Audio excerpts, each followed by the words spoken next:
Hi, and I'm here today to talk about the Yankee and Twin playoff game that's going to happen tomorrow.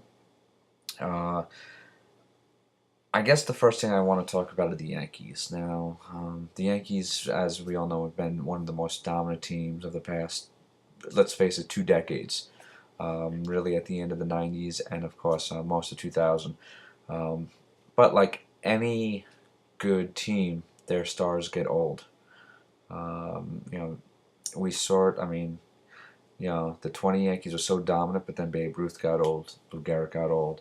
Um, the Yankee teams of the 40s and 50s were really dominant, and even really the 60s. But DiMaggio got old, Mickey Mantle got old, Roger Maris got old, and the team died out. And well, I think we're starting to see the same thing. I think for this core group of Yankees who have basically been around since like '96 through now, it'll be Jeter, Mariano Rivera, Jorge Posada has been around for a long time.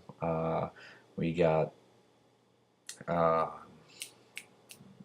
Andy Pettit's been around for a while. A-Rod came in '04. We're just seeing a lot of these guys are just getting older. They're not the same players that they were 10 years ago. We look at Derek Jeter. Derek Jeter this season had the worst season of his career.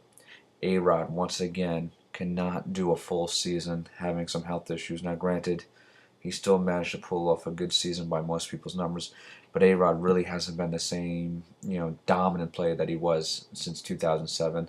And yeah, he'll still get 30 home runs. He's still going to get you 100 RBIs.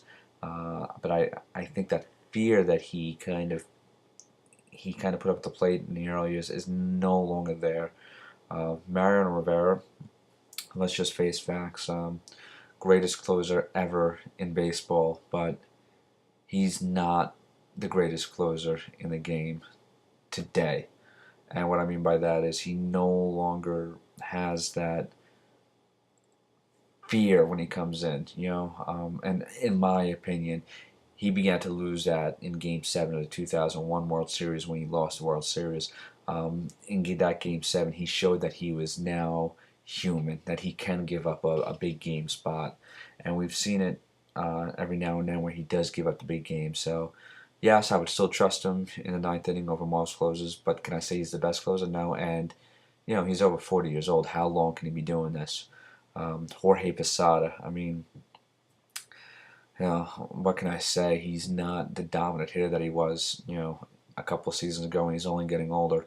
You know, um, I guess my point is these core guys are just, they've hit their end of the rope. I think last season, the 2009 season, was going to be, in my opinion, their last dominant season. Yeah, they may make the playoffs another year or two, but I don't think they'll have that dominance, that fear, like, oh my God, this is the Yankees. So, I think they will do somewhat well during the playoffs, but I don't think they're winning the World Series. And that's just me, but I don't think they're going to win the World Series. They're going to hit several roadblocks. I think Minnesota is going to give them a tough fight. Um, Liriano hasn't really been Liriano, of late, but I still think that he's going to do well. Carl Pavano, I mean, what can you say about this guy? Who would have thought 2 years ago that he would, be have 17 wins? And I think it's going to be, I think it's going to be. He might be in for some boos when he comes into Yankee Stadium, but I think that he's going to go ahead and he's going to pitch a really good game. Um, I think when you look at the Yankees pitching staff, I mean, really, the only one I fear if I'm the opposition is CC Sabathia.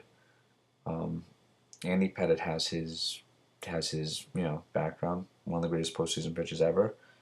But he's coming off an injury, and we just have to see if he is going to be that dominant postseason pitcher that he was. And he's another guy who's getting old. AJ Burnett makes the roster this year. Now he's being kind of played around as the number 4 emergency starter in case something happens or out of the bullpen. But let's face it, AJ Burnett. Why not just throw Oliver Perez in there? I mean, seriously. Um, and then we look at this. This Minnesota Twins team, they're fast. Now they really haven't stolen a lot of bases, but I can guarantee, as Jorge Posada is going to catch just about every game, these Twins should be running. All right, now let's say okay they do get past the Twins. Now you have to either face a Texas team with Cliff Lee or a Tampa Bay team with David Price. Now, if I'm the Yankees, I'd probably still want to face the Texas Rangers in a 7-game series because after Cliff Lee, I mean, I don't know if you have that fear yet. Yeah, the Texas Rangers have a great offense. They were one of the best offenses in the American League this season. However, do they have enough to beat the Yankees? Now, I think the Rays didn't have a great offense, but they had excellent pitching, the best pitching staff, and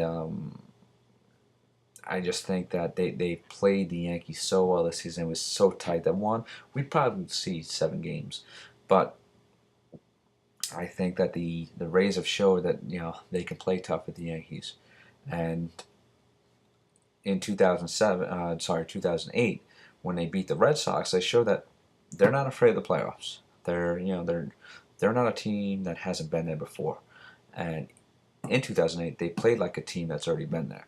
So I don't think being in the biggest stage is gonna put a lot of fear in the Rays. I think they're gonna do really really well.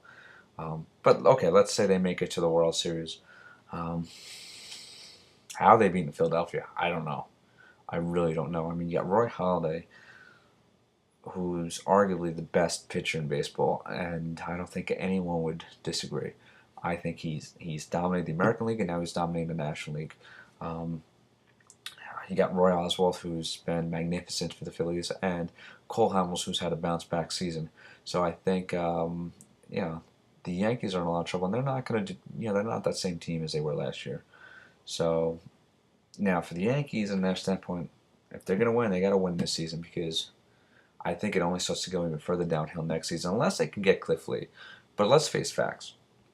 Derek Jeter, like I said already, Derek Jeter's getting old. He's not going to be the same player, and guys like Derek Jeter don't grow on trees. If they were, there'd be a lot more plays in the Hall of Fame. Um, Derek Jeter's just a core leader. He's a great baseball guy, and without him, the team is just not as good. He just has that presence, that aura about him that I don't think any of the players can kind of give. Um, Jorge Posada once again, his offense is down, so he's on the team. But what do you do for a catcher next year? I mean, really, Cervelli, he's not the powerhouse that Jorge Posada ever was, and so they're going to have to kind of fill some holes. Mariano Rivera once again will be another year older. Can he be as dominant as he was even this season? Andy Pettitte once again older. Will he be pitching next season? AJ Burnett, Javier Vasquez, two guys that what do you do? What do you do? So I think the Yankees, if they're going to do it, they need to do it now. But I don't think they do it now. That's my opinion. And we'll take a look. We'll see what happens in Game 1 tomorrow night against the Twins, and we'll see what the Yankees can do. Thank you.